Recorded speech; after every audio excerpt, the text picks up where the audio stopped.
বাংলাদেশের বাইরে পৃথিবীর বিভিন্ন প্রান্তে যেখান থেকে চ্যানেলে দেখছেন আপনাদের সকলকে সাদর আমন্ত্রণ তৃতীয় মাত্রা দেখবার জন্য। দেশের সাম্প্রতিক পরিস্থিতি, বিশেষ করে অর্থনীতি, ব্যাংকিং, পুঁজিবাজার এইসব বিষয় নিয়ে আলোচনার জন্য আমার সঙ্গে স্টুডিওতে রয়েছেন আমার বায়ে বসা আছেন অর্থনীতিবিদ এবং পুঁজিবাজার বিশেষজ্ঞ প্রফেসর আবু আহমেদ, এবং আমার ডানে রয়েছেন ইউনাইটেড কমার্শিয়াল ব্যাংক পিএলসির চেয়ারম্যান শরীফ জহির। স্বাগত আপনাদের দুজনকে তৃতীয় মাত্রায়।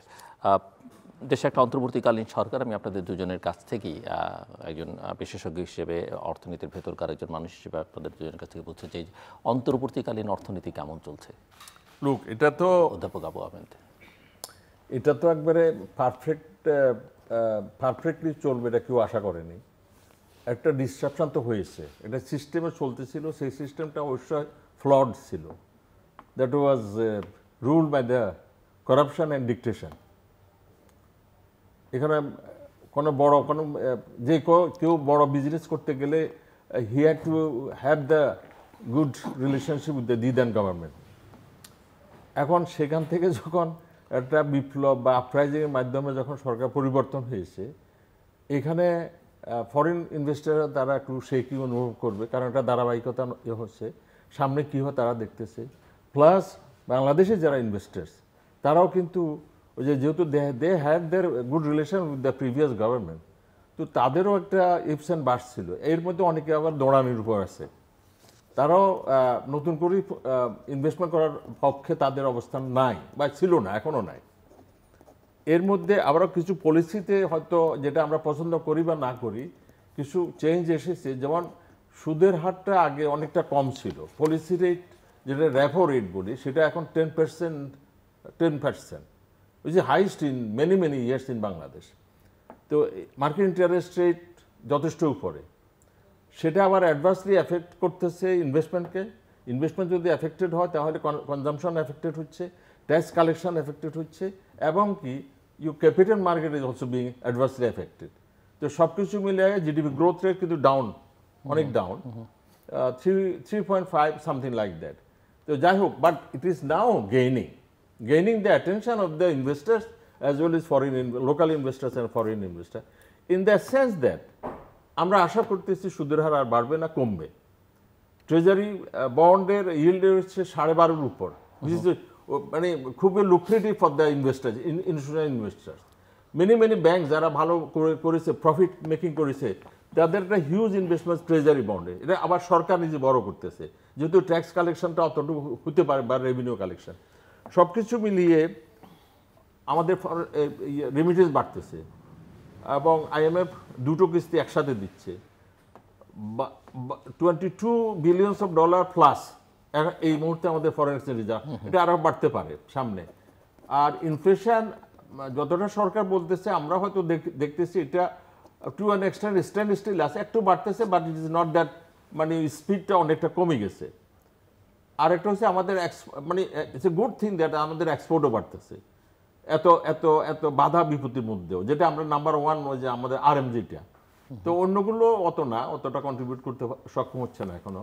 তো সব কিছু মিলিয়ে আমি যেটা দেখি, সিন্স জুলাই অর ফরওয়ার্ড, এটা একটু আরো ভালো করবে। ক্যাপিটাল মার্কেটও গত 2-3 দিন একটু ভালো করতেছে। এখানে তারল্য সংকট, হোল সিস্টেমে তারল্য সংকট, আমি ওটাই মনে করি। হঠাৎ করে 2-3 দিন ভালো করার রহস্য কি, সেটা বুঝতে চাই। এটা expectation in the sense everyone now expecting that there will be an election, এবং একটা political government, what ever that the merit of that type of government আসলে একটু ভালো হবে। মানে সিস্টেমে অর্থ প্রবাহিত হবে, ইনভেস্টমেন্ট বাড়বে, শেয়ার বাজারের দিকেও অ্যাটেনশন বেশি দেওয়া হবে। আমি এই সরকারকে দিচ্ছে না তা আমি বলছি না, হয়তো এখন দিচ্ছে। এই যে কিছুদিন আগে আমাদের চিফ অ্যাডভাইজার উনি পলিসি মেকারদের ডেকে নিয়ে এই ক্যাপিটাল মার্কেট সম্বন্ধে 5টা দিক নির্দেশনা দিয়েছে, যেগুলো আমরা সবসময় বলে আসতেছি। ফর দ্য ফার্স্ট টাইম মানে গভর্নমেন্টের প্রধান, মানে সরকার প্রধান এই ক্যাপিটাল মার্কেট নিয়ে মাথা ঘামাইছে, এবং সেটা ডাউনওয়ার্ডস মিনিস্টার অফ ফাইন্যান্স দেখতেছে, আবার সিকিউরিটি এক্সচেঞ্জ কমিশন দেখতেছে। গতকালও একটা বড় সেমিনার হয়েছে, যেখানে I was one of the invited guest and I spoke খুব লাউডলি অ্যান্ড শাউটলি। তো ইনশাল্লাহ থিংস উইল বি ওকে। এখন একটু ইনডিসিপ্লিন যাচ্ছে, সবাই রাস্তায় নেমে গেছে, সবাই দাবি দাওয়া নিয়ে আসছে, মানে যাই হোক সেটা ডিসিপ্লিনে আসবে। তো একটু সময় লাগতেছে। বাট আমরা আশা করি যদি একটা পলিটিক্যাল গভর্নমেন্টে মানে একটা ভালো নির্বাচন হয় বা নির্বাচনের দিকে যায়, হয়তো things will be much better. Thank you. আমি আবার আপনার কাছে আসবো একটু প্র্যাকটিসিং পার্সনের কাছ থেকে শুনি, মিস্টার শরীফ জাহিদ। বেসিক্যালি আমাদের দেশটা তো একটা বড় একটা চেঞ্জ দিয়ে গেল আর কি। হ্যাঁ, আমাদের জুলাই রেভলিউশনের পর, অগাস্টের পর যেটা হলো যে আমাদের ওভারঅল যে ইনস্টিটিউশন যেগুলো আছে, যেগুলো দিয়ে একটা দেশ চলে, সেটা তো আমরা দেখলাম যে kind of it collapse, right? So সেখানে সবারই এক্সপেকটেশন থাকে। তো আমি বলবো যে আমরা একটা অসম্ভব একটা রেজিলিয়েন্ট একটা দেশ, প্রাইভেট সেক্টরে অসম্ভব রেজিলিয়েন্ট। আমাদের 5ই আগস্টের পর কিন্তু 6ই আগস্ট কিন্তু আমরা আমাদের ফ্যাক্টরিগুলো চালাই, এবং আল্লাহ রহমতের দেশটা আমাদের মোটামুটি এক্সপোর্ট গ্রোথ যদি দেখেন, আমাদের অলমোস্ট 9 to 10% এক্সপোর্ট গ্রোথ ছিল গত বছর থেকে, এবং remittance has gone up because of again the confidence of the people who are remitting the money. তো এটাই হচ্ছে kind of the backbone. But otherwise আপনি যদি দেখেন একটা গ্রোয়িং ইকোনমিতে আমরা কিন্তু গ্রোথ প্রজেকশন কিন্তু আমরা কমিয়ে নিয়ে আসছি, রাইট? এবং এই ধরনের একটা ডেভেলপিং কান্ট্রিতে যেখানে নাকি আমাদের জিডিপি সাইজ অনেক ছোট এবং বাজেট সাইজ অনেক ছোট, সেখানেও কিন্তু আমাদের বাজেটটা কিন্তু শ্রিঙ্ক করলো, ঠিক আছে, 1.8%-এর মতো শ্রিঙ্ক করলো। এবং সেটাও যদি দেখি আমরা development budget actually went down, revenue budget কিছুটা বাড়ছে। তার মানে হচ্ছে যে আমাদের এক্সপেন্সেস বাড়তেছে, কিন্তু আমাদের লং টার্ম গ্রোথের প্রসপেক্টটা কিন্তু আমরা এই বছর আমরা কিন্তু হারালাম, বিকজ আমাদের ডেভেলপমেন্ট বাজেটও কমে গেল। So ideally this is not the situation for a growing economy. আপনি যদি প্রাইভেট ইনভেস্টমেন্ট বলেন, সেখানেও private investment is based on confidence. তো সবার মধ্যে একটা হচ্ছে যে it's kind of wait and see, হ্যাঁ, যে ইলেকশন হবে, সামনে কি হয়। সো এই মার্কেট কনফিডেন্সটা খুব ইম্পর্টেন্ট। তো সেটা ছাড়া কিন্তু কোনো আপনার কেউ ক্যাপিটাল ইনভেস্টমেন্ট করবে না। আপনি যদি দেখেন যে machinery investment, that has gone down. FDI কিন্তু নাই বললেই চলে। Again it's not because it's the situation, কারণ সবাই ওয়েট অ্যান্ড সি করতেছে যে লং টার্ম যেগুলো প্রজেক্ট অ্যাওয়ার্ড করা হবে বা যে কোনো ইনভেস্টমেন্ট অপরচুনিটি, সেটা তো একটা স্টেবল একটা গভর্নমেন্ট লাগবে, একটা পলিটিক্যাল গভর্নমেন্ট লাগবে, একটা ইলেক্টেড গভর্নমেন্ট লাগবে। তো সবার আশা সেটার দিকেই। তো kind of economy is kind of stagnant there.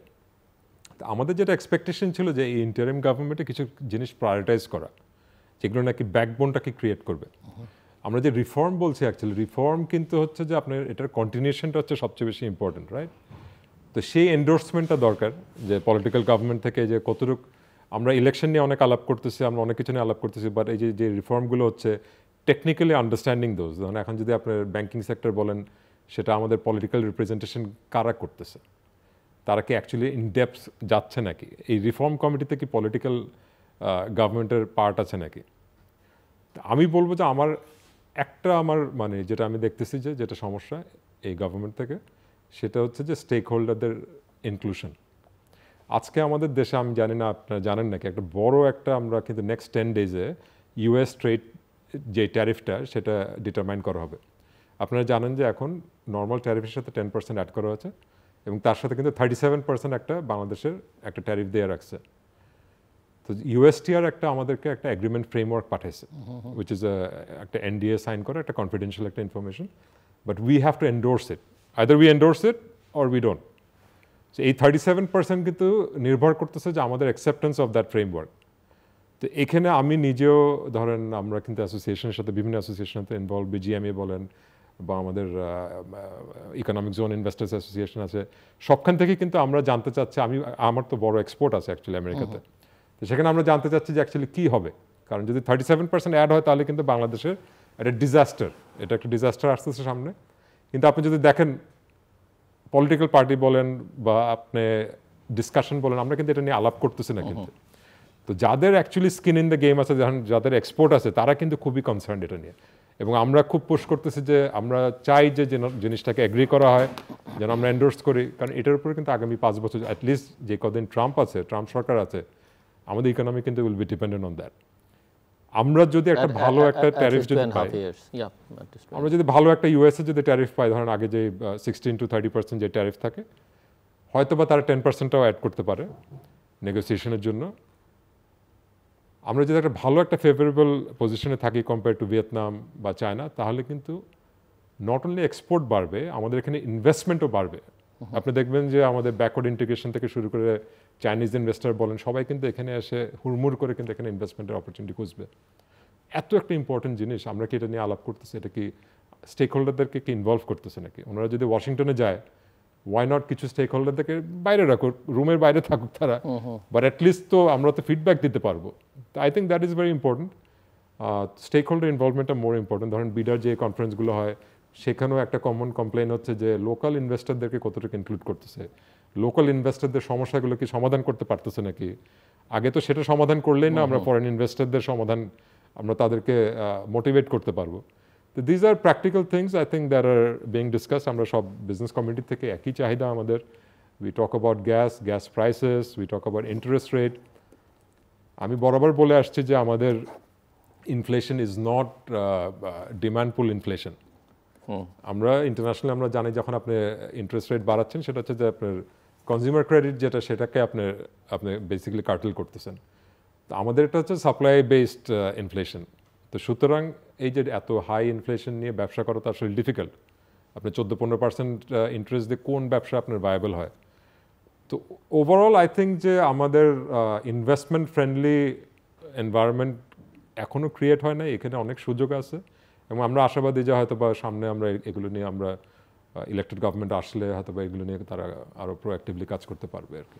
So professor Abu Ahmed অনেকগুলো প্রসঙ্গ, ইনভেস্টমেন্টের প্রসঙ্গ, এফডিআই মানে ডোমেস্টিক ইনভেস্টমেন্ট বা লোকাল ইনভেস্টমেন্ট একই সঙ্গে এফডিআইয়ের প্রসঙ্গ, বাজেটটা শ্রিঙ্কিং প্রসঙ্গটা তুলেছেন, এডিপিকে ছোট করে আনা, গ্রোথের ইস্যুটা এসছে এবং একই সঙ্গে energy problem, interest rate, US ট্যারিফের ইস্যু।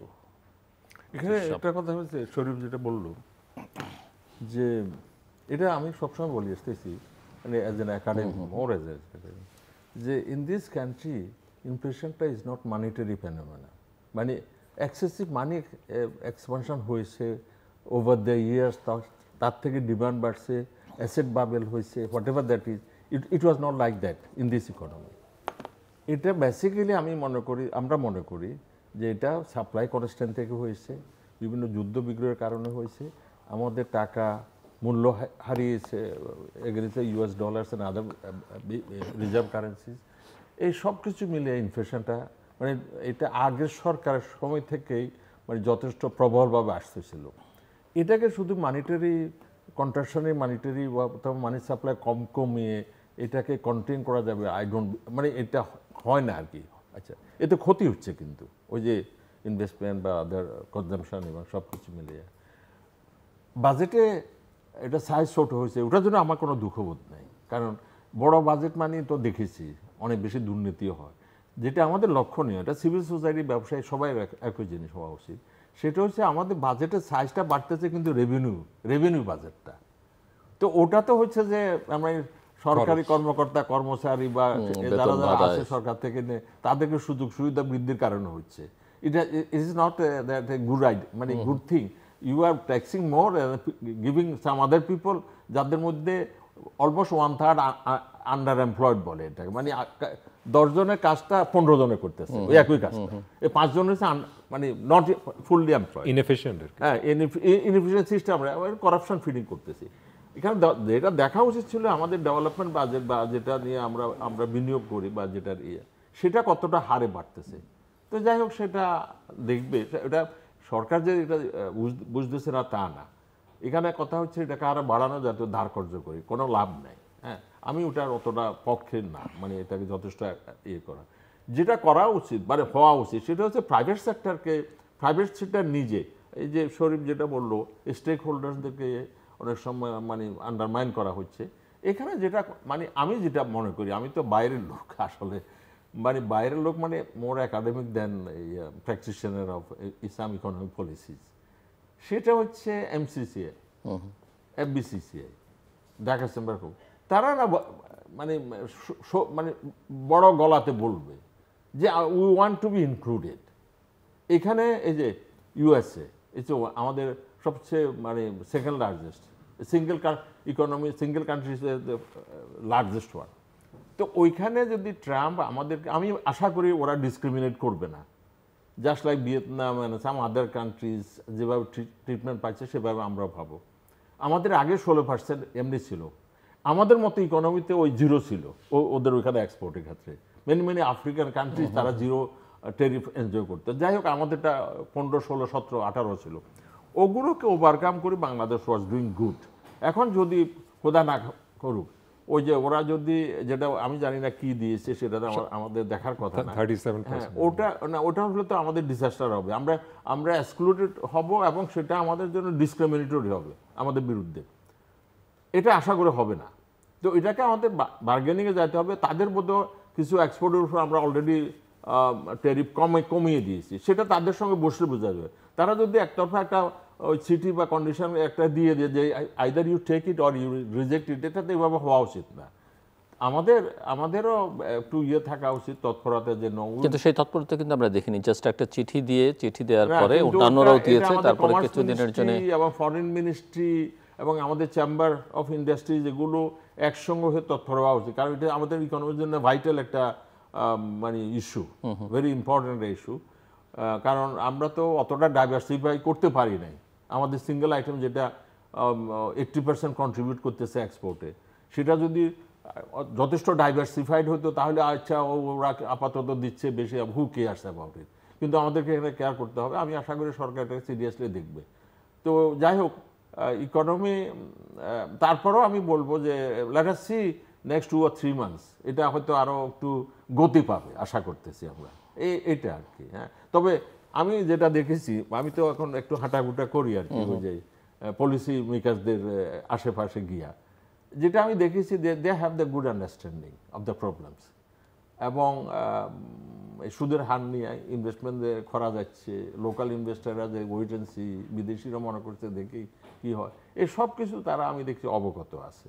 তারপরেও একটা কথা হচ্ছে যে ওই যে ইলেকটেড গভর্নমেন্ট হলে ওটা একটা জাহাজ, জাহাজের কাজ কি ওই মানে ছোট কিছু দিয়ে করা যায় না তো অনেক সময়। তখন ওদের হয় কি, ওরা ওই ঠেলা ইয়ার মধ্যে থাকে, প্রেশারের মধ্যে, কারণ তাদের লোকেরা প্রেশার দিতে থাকে, যিনি যে ক্ষমতা থাকে উনি অ্যাকোমোডেট করতে থাকে। অ্যাজ এ রেজাল্ট কিছুটা ডাইলিউট হয় পলিসিতে, বাট এটা অনেক সময় বেটার রেজাল্টও দেয়।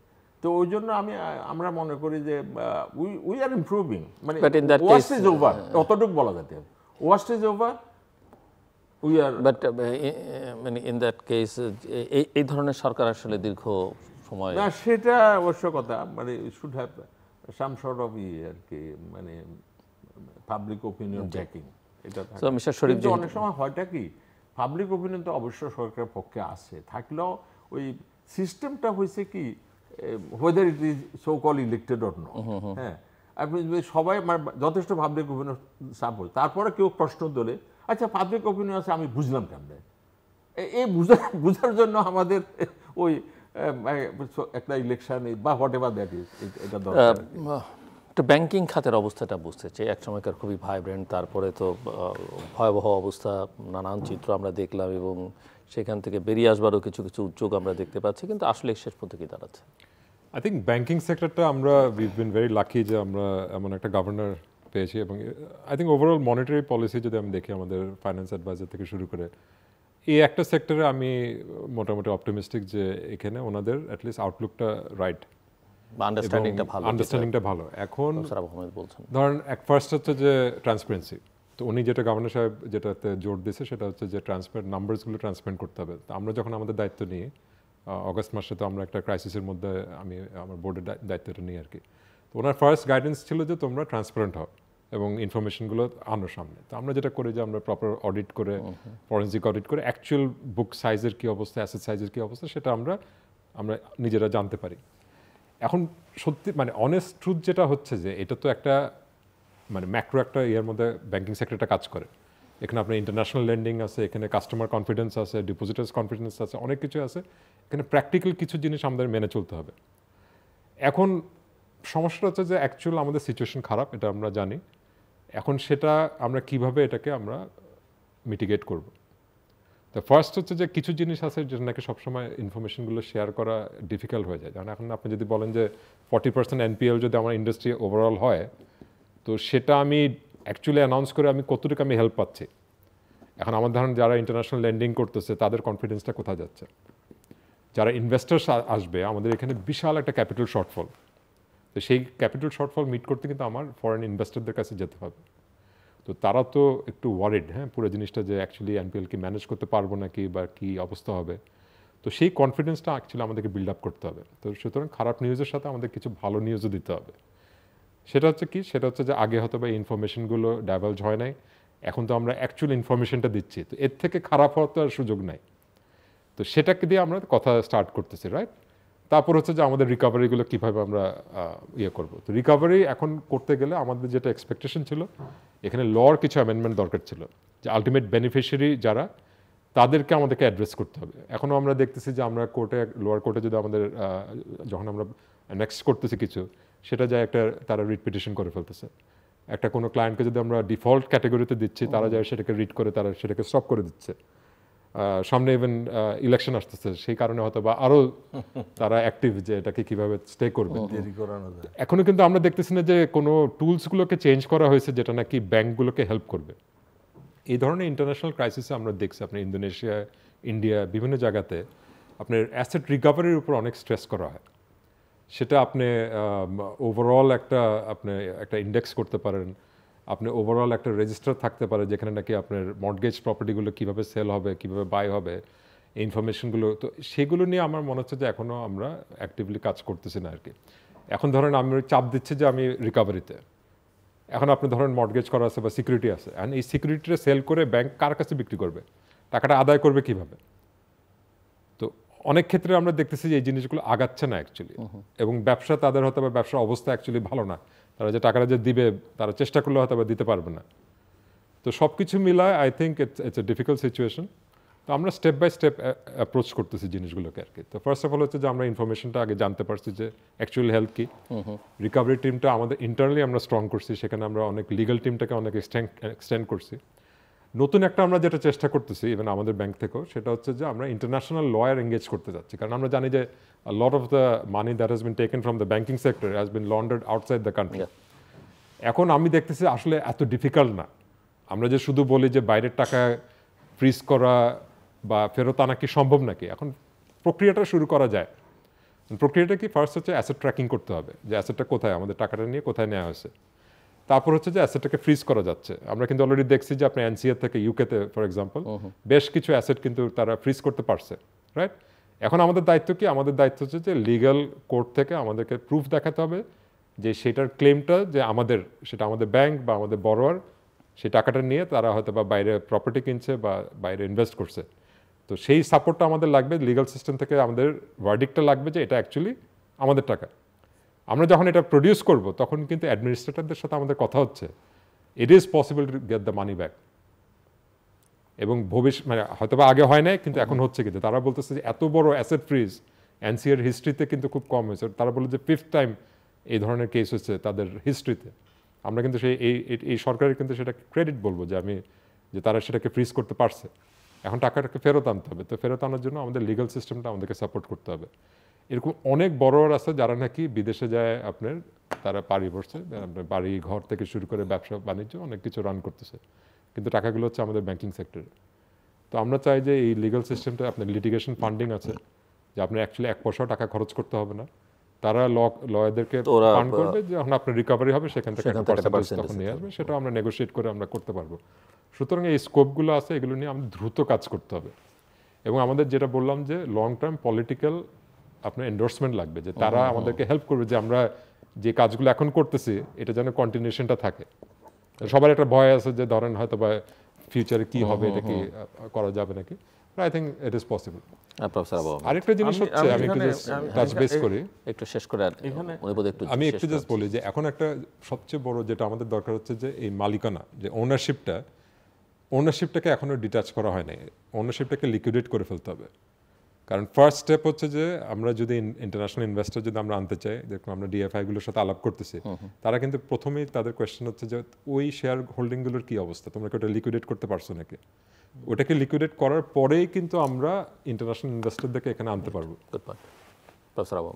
আমি এখানে একটা জিনিস সবাই জানা হচ্ছে, আপনি জেনেছি অলরেডি, যেটা আগে যেটা হয়েছে মানে গত সরকারের সময়, সেটা হচ্ছে যে NPL, non performing loans, classified loan, যে নামেই ডাকা হোক না কেন, এগুলো একটা প্রভিশনের রিকোয়ারমেন্টস লাগে, যে you can not distribute your profit মানে without making provision against the classified loans. ওই সময় অনেকগুলোকে মানে অডিটিংয়ের মার্কপেস দিয়া বা অন্যভাবে অনুরোধ করি ইত্যাদি করি বা এটাকে ডিলে করার মাধ্যমে এই এনপিএলগুলোকে চাপা দিয়ে রাখা হয়েছে, মানে হাইড করা হয় সত্যিকার অর্থে দোজ ওয়ার দি মানে ফুট আন্ডার দ্য কার্পেটস। এই সরকার, এই গভর্নর বা এই সরকার এটা হতে দিচ্ছে না। প্রকৃত চিত্রটা রিভিল হচ্ছে এখন যে কোন ব্যাংকের কী অবস্থা। কোনো ব্যাংকের 80% পর্যন্ত খেলাপি ঋণ, কোনো ব্যাংকের 50%, কোনো ব্যাংকের 40%, কোনো ব্যাংকের 20% আছে। এইবার আনলাইক দ্য প্রিভিয়াস ইয়ার্স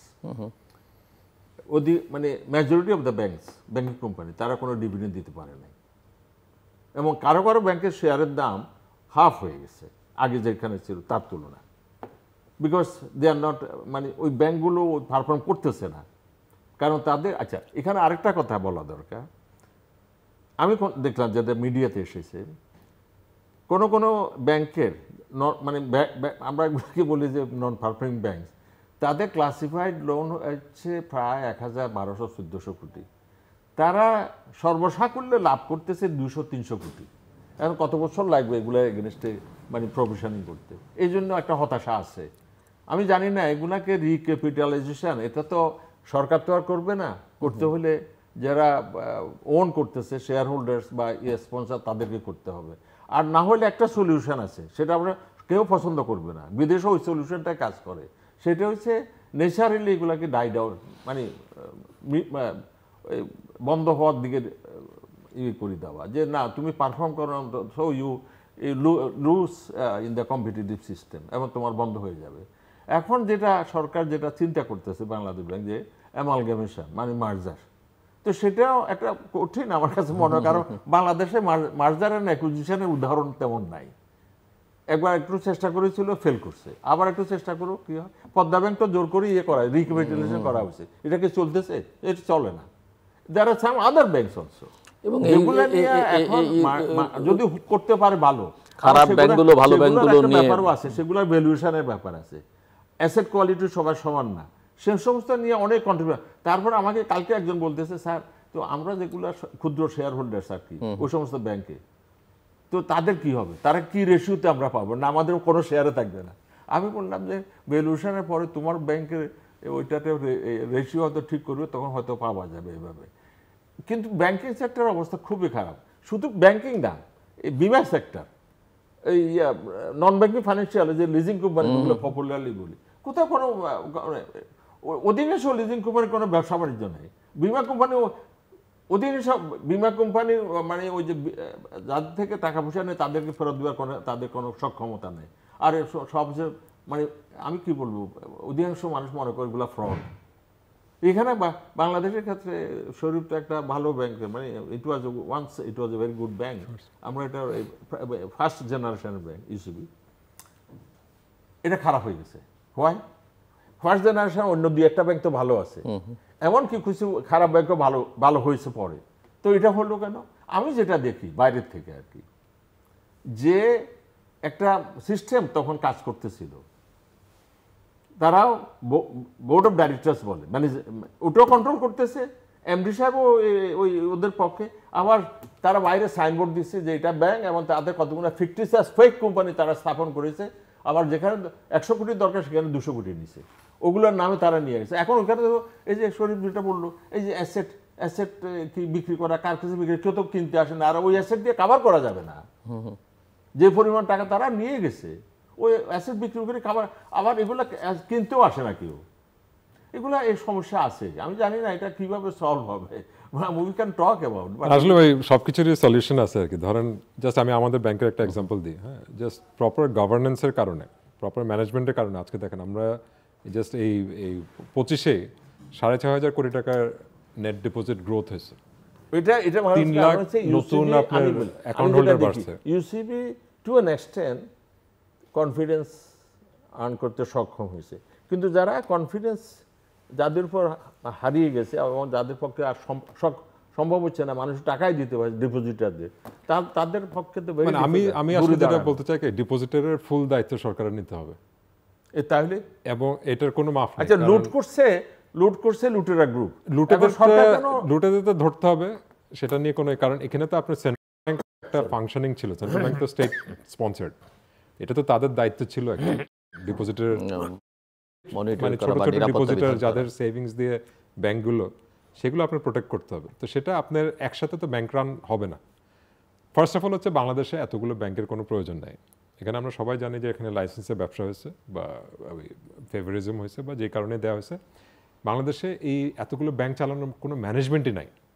আমরা দেখতেছি কারণ আমাদের management থাকলেও তো থার্ড লেয়ার দরকার তো ফোর্থ নাই লেয়ারের কারণ। লোক যায়, সে ম্যানেজিং ডিরেক্টর হচ্ছে অন্য একটা ছোট একটা ব্যাংকের। এখন এটাকে শ্রিঙ্ক করে যে বললাম যে প্রত্যেকের একটা সলিউশন আছে এগুলোর। তো এক নম্বর হচ্ছে যে যেহেতু এখানে নেগেটিভ ইকুইটিতে চলে গেছে আপনার ভ্যালুয়েশন, তখন আপনি যেটা বললেন যে শেয়ার হোল্ডাররা ডিপ্রাইভড হবে, কিছু করার নেই। কারণ তারা তো জানতো, তারা যে স্টক মার্কেটে ইনভেস্ট করতেছে তারা জানতো যে কোন ব্যাংক ভালো জানতো না, কোন এই জন্য ব্যাংক আমি বলি। খারাপ। তারা উপরে একটা রিপোর্ট, অ্যানুয়াল রিপোর্ট বা অ্যাকাউন্টিং এর একটা রিপোর্ট দিচ্ছে, সেখানে তো তারা দেখাচ্ছে আমার নেট প্রফিট হচ্ছে, মানে ক্লাসিফাইড লোনের এগেনস্টে প্রভিশনের শর্ত, কিন্তু সেই প্রভিশনিং অনেক ক্ষেত্রে ফেক হয়েছে।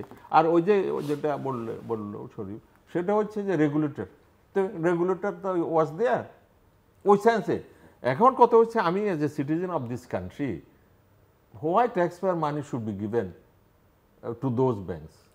তো আমি যেটা বললাম যে ব্যাংকের অ্যাকচুয়ালি ব্যাংকের মালিকদের কাছে যাবে না বা ব্যাংকের যারা ইনভেস্টর তাদের কাছে না, বাট ডিপোজিটারদেরকে সেফগার্ড করতে হবে। তো এক নম্বর হচ্ছে যে এখন টাকা পয়সা চোররা, সামগ্রিকভাবে আমি বলি টাকা পয়সা চোররা চুরি করে নিয়ে গেছে, রেগুলেটর ঘুমাচ্ছিল, হ্যাঁ। এবং উপর থেকে উপরে যারা আরো উপরে যারা আছে তারা এটার সঙ্গে কনভেন্সে ছিল।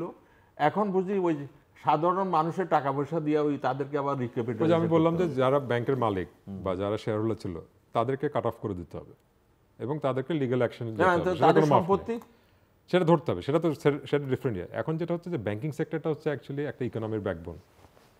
এখানে আমাদের ফুল কনফিডেন্স নিয়ে আসতে হবে। অবশ্যই, তো সেটা তবে করতে এতগুলো গেলে ব্যাংক দরকার নেই। ব্যাংকগুলোকে মার্জ করে আপনি দেখতে হবে যে টোটাল দেখেন তো মার্চ করবার ক্ষেত্রে একেবারেই মার্জ তো আপনার ভ্যালুয়েশন দিয়ে করতে হবে। ধ্বংস হয়ে যাওয়া ব্যাংক এটাকে ওই পুরো দায়িত্ব ইয়ে করে কতখানি একটা ফেলতে ভালো হবে। ব্যাংক নেবে বা এটাকে আপনার কমপ্লিটলি আচ্ছা, নেগেটিভ ইকুইটিতে থাকলে সেগুলা কিভাবে ভ্যালুয়েশন হবে? তো নেগেটিভ হ্যাঁ, মানে এটা হবে যে এটা বেসিক্যালি হবে যে তাদের আপনার নেগেটিভ ইয়েতে চলে যাবে ব্যাংকগুলোকে অ্যাকচুয়ালি হাজার হাজার কোটি টাকা তাহলে আপনি যে সরকারকে দিতে হবে। লায়াবিলিটি যে আছে ব্যাংকের সেটাকে আপনার একসাথে কনসলিডেট করতে হবে। বেসিক্যালি আপনার লায়াবিলিটিকে নিয়ে নিতে হবে, যে আপনি লায়াবিলিটি মানে হচ্ছে ডিপোজিটের। তখন আপনার দেখতে হবে যে এখানে আপনার টোটাল ক্যাপিটাল ইনফ্লেশন কত করতে হবে। ধরুন ব্যাসেল 3 স্ট্যান্ডার্ড আছে, সেটা যদি আমরা করি অনেক লাগবে। আমার capital shortfall I am talking about এখানে 2 বিলিয়ন 3 বিলিয়ন ডলারের মতো একটা টোটাল একটা অ্যাসেসমেন্ট করতে হবে। সেটাকে আপনি কিভাবে ফান্ডিং করবেন, প্রাইভেট ইকুইটি আনতে হবে, আপনার স্ট্র্যাটেজিক ইনভেস্টর আনতে হবে, লোকাল ইনভেস্টরদেরকে এনকারেজ করতে হবে। এটাকে সামগ্রিকভাবে এটাকে খুব সফিস্টিকেটেডলি এটাকে ডিল করতে হবে, করে আপনার কনফিডেন্সটাকে নিয়ে আসতে হবে যে আমরা না ব্যাংকগুলোকে আমরা স্ট্রং করলাম। এখন তার সাথে সাথে আমি বললাম যে কালেকশনগুলোকে আরও অ্যাক্টিভেট করতে হবে। এটা একটা লং টার্ম একটা মানে একটা স্টেপ নিতে হবে, এটা একদিনে হবে না, বাট একটা ওভারঅল একটা প্ল্যানিং দরকার। এবং এখানে তো কিছু আপনার মানে যারা হয়তো বা বললাম যে ব্যাংকের মালিক বা ইনভেস্টর আছে, কেউ না কেউ তো এখানে একটা তাদেরকে প্যানালাইজ করতেই হবে এটা। তো আই থিঙ্ক এটা খুবই ইম্পর্টেন্ট, কারণ আমাদের যেটা বললাম যে ইকোনমির ব্যাকবোন, আপনি যদি ইন্ডিয়াতেও দেখেন এনপিএল ইজ লেস দেন 2.5%। পাকিস্তানের মতো একটা দেশ যেখানে নাকি আমরা জানি যে এত করাপশন আছে, সেখানেও কিন্তু লেস দেন 7%। তো বাংলাদেশে আমরা যদি বলি যে এখন আমরা 40% বলতেছি, তাহলে তো এটা আমাদের ইমিডিয়েটলি অ্যাড্রেস করতে হবে এটা। যে আমি একটু আপনার কাছ থেকে ক্যাপিটাল মার্কেটের অবস্থাটা একটু বুঝতে চাই। এবং এটাও এটা ভালো কেন, না। হ্যাঁ? আপনি তো গত ব্যাংকিং সেক্টর 2-3 দিনের ব্যাপারে ব্যাংকিং সেক্টর আমি বলি ব্যাংকিং না, কিন্তু এটা ভালো করা যাচ্ছে না কেন? মানে এই না যে না, এটা ভালো করা যাবে না তো। কারণ হচ্ছে এটা মানে যে সরকারের ছিল যখন ছিল তারা ওই যথেষ্ট করে অ্যাটেনশন দেয় নাই। মানে আমরা যেটা বলে আসতেছিলাম যে তার কতগুলো মানে কোম্পানি আর তারা ইভেন প্রিমিয়ামে আইপিওতে এসেছে, তাদের ভ্যালুয়েশন ঠিক হয় না। এখন সেগুলোর দাম ওই যে দামে তারা নিয়েছে ওই সে এন্টারপ্রেনিয়ার্স, আমাকে অনেকে বলে আচ্ছা এরা যখন এত টাকা নিয়েছে তাদেরকে প্যানালাইজ করা যায় না, তাদেরকে কি বাধ্য করা যায় না যে বাজার থেকে শেয়ার আরও তারা কিনে নিতে? আমি বলি যে আচ্ছা বলো তো, তারা যদি শেয়ার বিক্রি করে লন্ডন চলে যায় তাহলে কীভাবে করবে তোমরা? তারা তো অনেকে তাই করেছে, এবং তারা এসেছে একটা বদ উদ্দেশ্য নিয়ে যে তাদের একটা ছোট্ট একটা লক ইন পিরিয়ড থাকে 1-1.5 বছর বোধ। তো সেটার পরে তারা সবাই ওই যে ম্যানিপুলেটার হায়ার করে, জুয়ারি, এটা ব্যাক বাদে মার্জিন লোন আবার এগেন।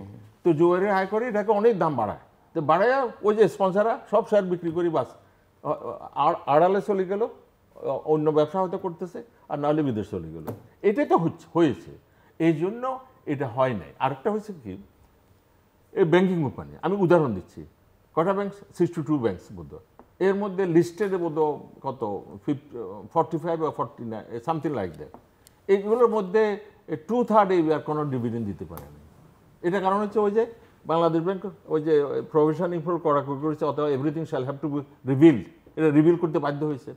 তো এখন এটার অবস্থা, বিমা কোম্পানির উপর 70% বিমা কোম্পানির উপর কারো কোনো ট্রাস্ট কনফিডেন্স কিছুই নেই। NBFI, non banking financial institution, এর 2-3টা ছাড়া কারো কোনো ব্যবসা নেই। মিউচুয়াল ফান্ড, 2-1টা মিউচুয়াল ফান্ড এত ফ্রডুলেন্ট অ্যাক্টিভিটিতে জড়িত হয়েছে, বিদেশ চলে গেছে টাকা পয়সা নিয়ে মানুষের, আর নন পারফর্মার অধিকাংশ। তো এখন এই ক্যাপিটাল মার্কেট চলবে কিভাবে? হাতে গোনা বিদেশে বিক্রি করে অনেক আগে চলে গেছে। মধ্যখানে করলো কি 20 সালে না কোন সালে এই ফ্লোর প্রাইস দিয়ে দিছে, তখন আর কমিশন। আরে why did you do this? বলে যে এটা তো শেয়ারের প্রাইস পড়ে যাচ্ছে, তো বিনিয়োগকারীদের রক্ষা করার জন্য আমরা ফ্লোর প্রাইস দিচ্ছি। পৃথিবীর কোথাও কি আছে যে ফ্লোর প্রাইস দিয়ে বিনিয়োগকারীদেরকে রক্ষা করা হয়? রক্ষিত হয় না, বরং তারা আরও সাফার করেছে। কারণ যারা লোন নিচ্ছে তাদের লোনের ওই অ্যাকুমুলেটেড লোনের যে অ্যামাউন্ট তারা অনেক বৃদ্ধি পেয়েছে, এবং তারাই এখন ওই যে একটা কথা কালকেও এটা আলোচনা হয়েছে, নেগেটিভ ইকুইটি, এটা 10,000 কোটি টাকা। মানে ওই মানে বিনিয়োগকারীর পুরো অর্থ তো গেছে, এখন ওই যে ব্রোকার হাউস বা মার্চেন্ট ব্যাংক উল্টা পাবে। হ্যাঁ, ওই সব কিছু বিক্রি করার পরে আরও পাবে, এই হলো অবস্থা। সেই জন্য সিকিউরিটি মার্কেট বা এটা সুবিধা মতো গড়ে উঠে নেয়। আরেকটা কথা আমি বলতে চাই, আগের অর্থমন্ত্রী মহোদয় এই মুদসাহ, উনি অত্যন্ত ভালো মানুষ ছিল। কত যে ডেট দিয়েছে, 5 তারিখ থেকে এই সরকারি শেয়ারগুলো বিক্রি করা হবে অমুক কোম্পানির, বহু ডেট দিয়েছে উনি, কিন্তু কোনোদিন একটা শেয়ারও বিক্রি করতে পারে নাই। 15টা বছর কোনো সরকারি একটা শেয়ারও বিক্রি করতে পারে নাই। এই যে আমাদের বর্তমান সরকার প্রফেসর ইউনূসের নেতৃত্বে, উনি পলিসি মেকারদেরকে ডেকে নিচ্ছে, নিয়ে 5টা নির্দেশনা দিয়েছে। এর মধ্যে মাল্টিনেশনাল কোম্পানি সরকারের শেয়ার হোল্ডিং যেখানে আছে সেখান থেকে অফলোড করার জন্য বলা হয়েছে। মাল্টিনেশনাল কোম্পানি ফার্সি যারা এমনি আছে 100% মালিকানা, তাদেরকে লিস্টিং আনার জন্য বলা হয়েছে। বাংলাদেশি যারা বড় কংগ্লোমারেটস, বড় ব্যবসায়িক গ্রুপ, তাদেরকে শেয়ার বাজারে লিস্টেড করার কথা বলা হয়েছে। বাংলাদেশি যারা মানে বাংলাদেশ সরকারের ওনারশিপে যে সমস্ত কোম্পানি আছে আগে বিক্রি করে নাই, সেগুলো চিহ্নিত করে বিক্রি করে। কিন্তু আমি যেটা দেখি আর কি, কোনোটাই হচ্ছে না। ওই যাদেরকে দায়িত্ব দিয়েছে তারা কোথায় আটকে যাচ্ছে? না, তারা বসে আছে। আমি কালকে একটা বক্তৃতা বলছি, আচ্ছা আপনারা ডাকে নেন এদেরকে, ডেকে নিই ওই মাল্টিনেশনাল কোম্পানিগুলো, তারা বলতেছে আমাদের ক্যাপিটালের দরকার নেই। আমি বলি ইট ইজ ইম্পর্টেন্ট, সবাই জানা উচিত। একটা মাল্টিনেশনাল কোম্পানির প্রধান, উনি ওই ফরেন চেম্বার অফ ইন্ডাস্ট্রিকে রিপ্রেজেন্ট করতেছে। উনি উঠে বললেন কি, ওটা ওনার রিজনিং আছে যে আচ্ছা আমাদের যদি অর্থের প্রয়োজন না হয় তাহলে কেন আমরা আইপিওর মাধ্যমে টাকা তুলতে যাব? এইটা। আরেকটা হচ্ছে যেসব সুবিধা দেওয়া, যেমন ট্যাক্স 7.5% এখন কম, একসময় 10% ছিল, কর্পোরেট ইনকাম ট্যাক্স কম, ওটা তো যথেষ্ট না। ইন এডিশন উনি যেটা বলতেছিল, যারা many other types of hidden tax আমরা থেকে দিতে হচ্ছে। এটার উত্তরে আমি উঠে যেটা বলছি, আমি এখানে রিভিল করতেছি যে পৃথিবীতে সবখানে কিন্তু ওই ক্যাপিটালের প্রয়োজন হয়েছে বলে তারা লিস্টিংয়ে গেছে এমন না। পাবলিক ইন্টারেস্টে লিস্টিংয়ে যেতে বাধ্য হয়েছে। ইন্ডিয়াতে গেছে, পাকিস্তানে গেছে, থাইল্যান্ডে গেছে, many other country, same company.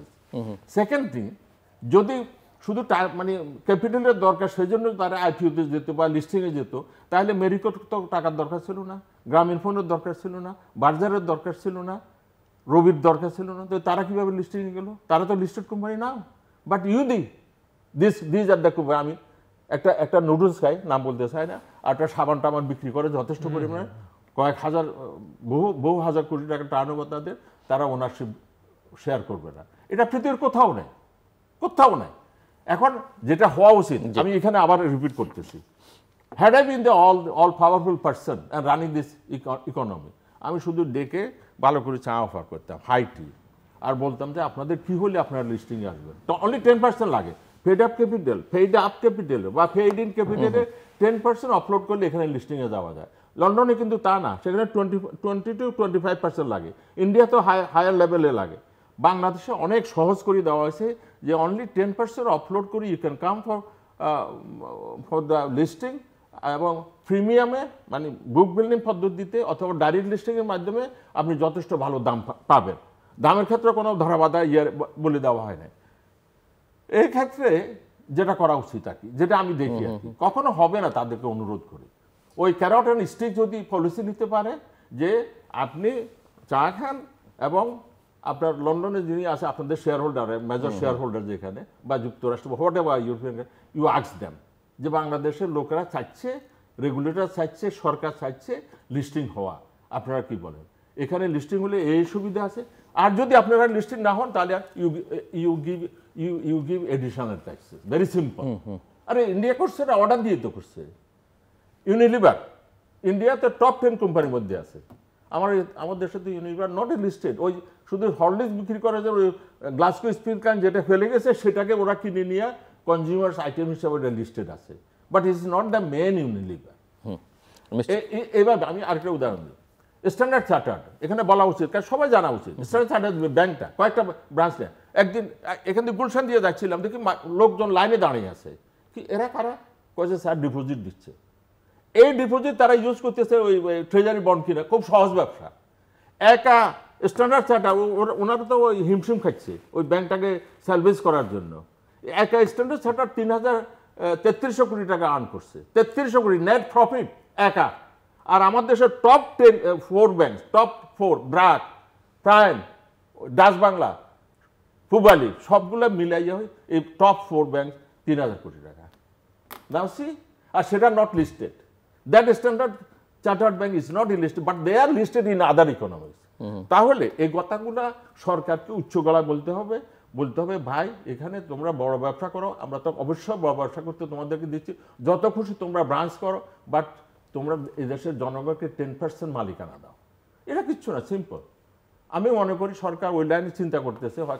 কথাটা হচ্ছে আমরা যদি পারছু না করে, এই যে দি পয়েন্ট ইউ রেজ যে শেয়ার বাজারের অবস্থা রাখে, আরে 50-60টা শেয়ার নিয়ে কি শেয়ার বাজার চলতে পারে? 380টা যেগুলো আছে এগুলো অধিকাংশ তো ওই জাঙ্ক স্টক, আবর্জনা। এগুলোর এগেনিস্টে কোনোটা এগেনিস্টে আবার মার্জিন লোন আছে, যার করে এটা ওই ম্যানিপুলেশন হয়, কথিত কারসাজি হয়, ইত্যাদি ইত্যাদি।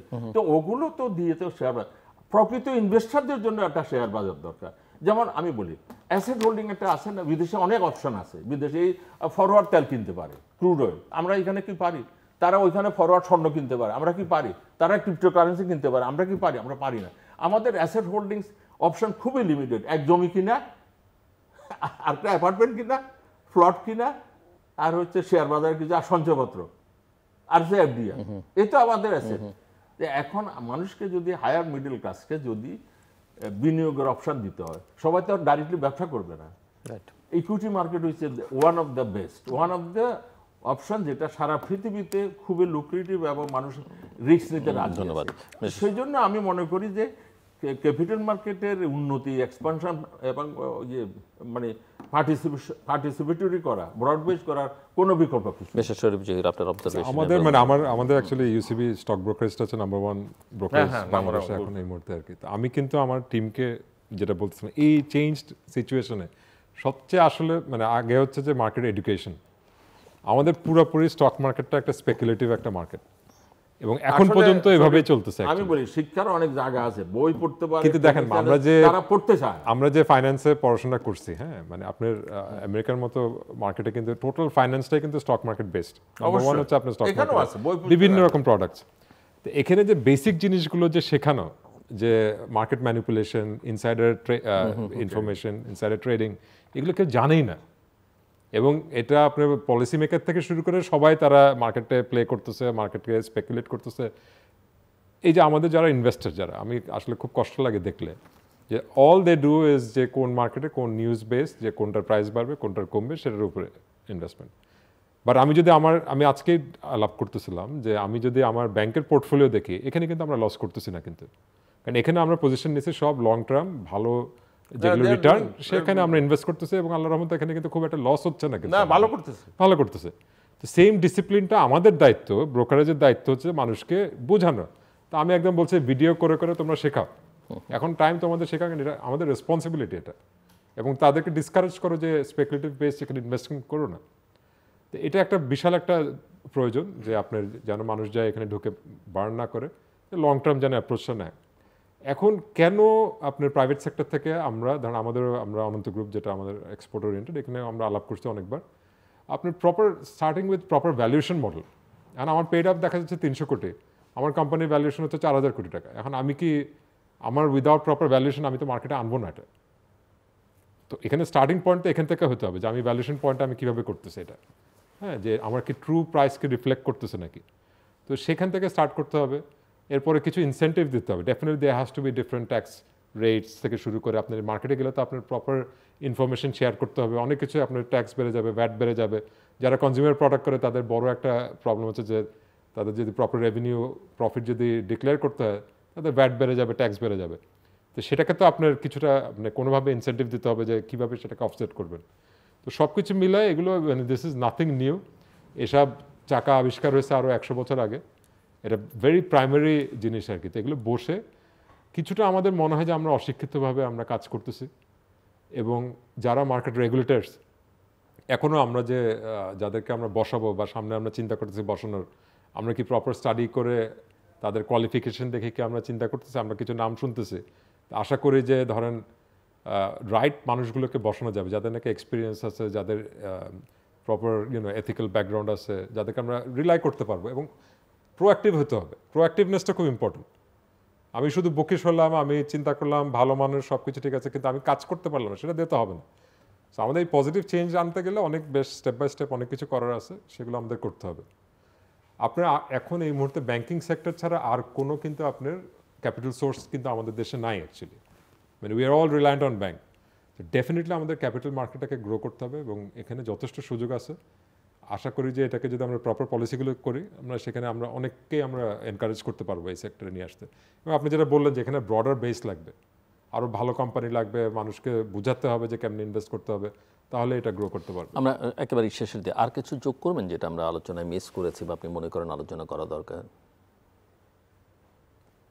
আই থিঙ্ক আর কি ছিল ক্লোজিং রিমার্কস হিসেবে রিফর্মসের জায়গা থেকে, বা আমরা যদি হোয়াইট পেপার কমিশন, আর্থিক খাতের জন্য রিফর্মের জন্য কোনো কমিশন আনে, হোয়াইট পেপার কমিশন হচ্ছে তারা কিছু সুপারিশ করে। না, মানে আমি ওই যেটা বললাম যে মানে ডেভেলপমেন্ট বাজেট নট নেসেসারিলি যে রাস্তাঘাট এটা না, কিন্তু আমি বলতে চাচ্ছি ধরেন ইনভেস্টমেন্ট ফ্রেন্ডলি এনভায়রনমেন্ট তৈরি করা। আমাদের প্রায়োরিটি দিতে হবে যে ইলেকট্রিসিটি, ইউটিলিটি। আমরা মনে করি যে ইউটিলিটিটা ধরেন গ্যাস প্রাইসিং যেটা করা হয়েছে, এটা কে বুঝাবে কাকে যে ডিসক্রিমিনেটরি প্রাইসিং হইতে পারে না। একটা দেশে দুই রকম আপনার ইউটিলিটি প্রাইস হইতে পারে না। আপনি বলতেছেন আপনি টাকা খরচ করতেছেন আপনার ইনভেস্টমেন্ট আনার জন্য, একটা ম্যানুফ্যাকচারিং বেস কীভাবে তৈরি হবে যদি আপনি বলতেছেন যে নতুন ইনভেস্টমেন্টে আপনার গ্যাস প্রাইস, ইউটিলিটি প্রাইস বেশি হবে? এটা তো একটা কমপ্লিট ডিসকানেক্ট। এটা কীভাবে সম্ভব? এখানে আমি যেরকম রাস্তাঘাট, আমি কি রাস্তা করলে কি আমি রাস্তার জন্য ট্যাক্স করতেছি? আমি কি রাস্তা হাঁটার জন্য আমি মানুষকে ট্যাক্স দিতেছি? তো সিমিলারলি আমি কি গ্যাস, ইলেকট্রিসিটি যেটা দিয়ে আমি ম্যানুফ্যাকচারিং সেট আপ করবো, যেখানে আমি এমপ্লয়মেন্ট জেনারেট করবো, যেখানে মাল্টিপ্লাইং এফেক্ট আছে, সেখানে আমি রেট দিয়ে দিচ্ছি অবাস্তব রেট। মানে আমার গ্যাস প্রাইসের সাথে আমি যদি ইন্ডিয়া কম্পেয়ার করি, চায়না কম্পেয়ার করি, কোথাও সাথে এখানে মিলে না। তাহলে কেন আমি এই দেশে এসে আমি ইনভেস্ট করবো? আমি এখানে জমি কিনতে গেলে জমির দাম বেশি, গ্যাসের রেট বেশি, ইলেকট্রিসিটির আনরিলায়েবল সাপ্লাই। তো আগে এগুলোকে আমার ঠিক করতে হবে। সবচেয়ে বড় যেটা বিডার করা উচিত ছিল যে ইজ অফ ডুইং বিজনেস, সেখানে আমরা কি কি চেঞ্জেস দেখছি। একদম যে প্রায়োরিটি বেস, যে আমরা যারা আমাদের বেজার আমরা ইনভেস্টর অ্যাসোসিয়েশন আছে, কেউ ইনভেস্টমেন্ট করতে পারতেছে না। আমরা হাতে গোনা যদি 10টা কোম্পানিকে যদি আমরা স্টার্ট করে দিতে পারতাম, তাদের কি সমস্যা, তাদের পানি নাই, তাদের গ্যাস নাই, তাদের ফ্যাক্টরি মেশিন বসে গেছে, এখন পর্যন্ত তার ইলেকট্রিসিটি কানেকশন পায় না, বাঙালি ইনভেস্টর, বড় ইনভেস্টর। তো তারাই যদি না চালু করতে পারে বা তারা যদি ব্যবসা না করতে পারে ঠিক মতো, তাহলে আমি কীভাবে এক্সপেক্ট করি যে ফরেন ইনভেস্টার সেখানে ইনভেস্ট করবে? It's a very common sense. ওই যে যারা শিক্ষা আসলে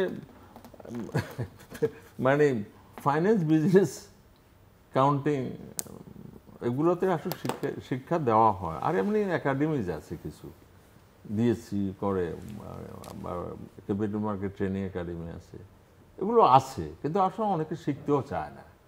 আর তারা মানে এটা হয়তো হিউম্যান বিংসের নেচার, তারা শর্টকাট হইতে কিছু টাকা পয়সা বানাতে চায়, কিন্তু দে লুজ দ্য মানি। যেটা আমি যেটা দেখি বিং একাডেমিক, আমি তো নিজে এটা দেখেছি long term, since 85 ups and down দেখেছি। এই আসলে এটা just option for the long term investors হওয়া উচিত। এই শর্ট টার্ম ট্রেডিং ফিডিং ইত্যাদি শেয়ার ব্যবসা, মানে এই জিনিসটা এসেছে পরে, কিন্তু শেয়ার ব্যবসা নামে কিছু একটা, এবং এটার সঙ্গে যোগ হয়েছে কি ওই লোন বিক্রি করে, মানে ঋণ বিক্রেতা, ওই কমার্শিয়াল ব্যাংক ওদেরকে দেয়, মার্চেন্ট ব্যাংকে আবার কিছু পার্সেন্টেজ রাখে ওইখানে দেয়। এখন এটাও সিকিউরড, মানে নিরাপদ মানে কি দাম কমে গেলে ওই ওর শেয়ারগুলো বেশি হবে, এর থেকে ভালো নিরাপদ আর কি হতে পারে, কিন্তু এতে ক্ষতি হয়ে যাচ্ছে। এবং আমি বলি এখানে যেটা দেখা যাচ্ছে এই শেয়ারের সাপ্লাই কম, মানে যদি কোয়ালিটি স্টক দেয়, কিন্তু ব্রোকার হাউস অনেক হয়েছে, ব্রাঞ্চেস অনেক হয়েছে, মার্চেন্ট ব্যাংক অনেক হয়েছে, মিউচুয়াল ফান্ড অনেক হয়েছে, কিন্তু যেটা দিয়ে মানে এগুলো চলবে সেটা হচ্ছে কোয়ালিটি স্টক, সেটা নাই, সেটা কম। এবং এসব মানে যে ফাংশনারিজ, সেগুলোর জন্য আমাদের ওই যে টার্ন ওভার হওয়া উচিত কমপক্ষে 600, 700, 800, 900 কোটি টাকা, কিন্তু সেটা যদি ওই যে মার্জিন লোন ড্রিভেন হয় বা গ্যামলিং ড্রিভেন হয়, সেটা তো টিকবে না, ঠিক না বিভিন্ন সময়, এবং এটা ক্ষতি হয়ে যায়। আমি মনে করি যে ওই 700 কোটি টাকা হলে এটা রিয়েল হলে খারাপ না, আর যেটা করা উচিত সেটা হচ্ছে কোয়ালিটি স্টকের সাপ্লাই নিশ্চিত করা। আর আস্তে আস্তে ইনশাল্লাহ ব্যাংকিং সেক্টরে তো ওই যে বলটা যেটা I agree with this, some of the banks are giving so good dividend এবং কন্টিনিউসলি দেওয়া যাচ্ছে 12, 13, 14% পরে, কিন্তু আনফর্চুনেটলি মেনি ইনভেস্টার্স ওইদিকে একটু নজর দিতে রাজি নেই। ওই বন্ধ কোম্পানি একটা আছে, 2টা 4টা 5টা কোথায় এটা বন্ধ হয়ে আছে, আমাকে একজন হাস্য চলে বলে, স্যার এটা তো খুলবে, আর ওগুলো তো খুলি গেছে, এই জন্য যেটা খুলবে এটার দিকে আছে, মানে দিস সাইকোলজি। তো যাই হোক, সেটা একটা সময় হয়তো ছিল, সামনে লোকজন সতর্ক হচ্ছে, শিক্ষিত হচ্ছে, মানে কোয়ালিটি। মানে আপনি যেটা বললেন যে সত্যিকারে যদি মার্কেট স্টাডি করেন, আপনি যদি কিছু ব্যাংকের, ধরুন আমাদের ব্যাংকে যদি বলে, আপনি যদি ন্যাভ দেখেন, নেট অ্যাসেট ভ্যালু, তাহলে আমি তো এখন বলবো যে এখন ইনভেস্টমেন্ট করার সময়। হ্যাঁ, কারণ এখন যে প্রাইস আছে সেটা যদি আপনি অ্যাকচুয়ালি এখন অ্যাসেট ভ্যালু দেখেন, সেখানে আপনি গেইন করতে পারবেন। আর যদি তার 5 ইয়ার্স প্রজেক্টরি দেখেন, তাহলে ডেফিনেটলি এখানে গেইন করার সুযোগ আছে যদি লং টার্ম আপনি প্লেস নেন। কিন্তু আপনি যদি এখন 6 মাসের জন্য যদি আপনি ইনভেস্ট করেন, তাহলে তো আপনি ডেফিনেটলি লস করবেন। লং টার্ম ওই যে খুব কম ইনভেস্টার আছে লম্বা সময়, আমি যখন বলি লম্বা মানে 2, 3, 4, 5, 6, 7, তারা হতাশ হয়ে পড়ে, স্যার এটা এত লম্বা তো আমি, আর তুমি সঞ্চয়পত্র যখন রাখো ক বছরের জন্য রাখো, সেখানে তো তোমার খবর থাকে না, এফডিআর তো ঠিকই তুমি 5 বছরের জন্য করতেছো, এখানে আসতে তাদের খালি অস্থিরতা, এই 2 সপ্তাহের মধ্যে আমার লাভ করতে হবে, এটা ঠিক না, এটা তো ক্ষতি হচ্ছে। এবং মার্জিন লোন এটা জানে সিকিউরিটি এক্সচেঞ্জ কমিশন যে এটা একটা ওনারা ক্যান্সার হিসাবে কাজ করতেছে। দর্শক অনুষ্ঠানের শেষ প্রান্তে আমরা সামাজিক যোগাযোগ মাধ্যম ফেসবুক, এক্স এবং ইউটিউবে রীতিমাত্র লাইভ স্ট্রিম হচ্ছে আপনারা দেখতে পারেন। টেলিভিশনের পর্দায় দেখতে না পারলে যে কোনো সময় যে কোনো স্থান থেকে ইউটিউবে রীতিমাত্র চ্যানেলটি সাবস্ক্রাইব করেই পুরনো পর্বগুলো আপনারা দেখতে পারেন। মিস্টার শরীফ জহির এবং প্রফেসর আবু আহমেদ, অসংখ্য ধন্যবাদ এই আলোচনা শোনাবার জন্য। দর্শক, আমরা অর্থনীতি নিয়ে কথা বলছিলাম এবং ভালো চিত্র মন্দ চিত্র দুটোই আমার অতিথিরা তুলে ধরবার চেষ্টা করেছেন। আশার জায়গা অনেক আছে, কিন্তু অনিশ্চয়তার জায়গা সেটা হচ্ছে যে যে কোনো দেশে একটা নির্বাচিত সরকার ছাড়া, জনপ্রতিনিধিত্বশীল সরকার ছাড়া এক ধরনের আনসার্টেনিটি থাকে এবং সেখানে কেউ আসলে ইনভেস্ট করতে চায় না। এর পারিপার্শ্বিক অন্যান্য অনেক দিক আছে, সরকারের দিক থেকে কিছু ভালো উদ্যোগ নেওয়া হচ্ছে, বিশেষ করে ব্যাংকিং সেক্টরে আমার অতিথিরা বলছিলেন, কিন্তু এর যে লং টার্ম পলিটিক্যাল এন্ডোর্সমেন্ট, সেটার নিশ্চয়তা এখন পর্যন্ত যতক্ষণ না মিলবে ততক্ষণ পর্যন্ত এই অনিশ্চয়তা কাটবে না, বরং কোনো ক্ষেত্রে আরও বাড়তে পারে।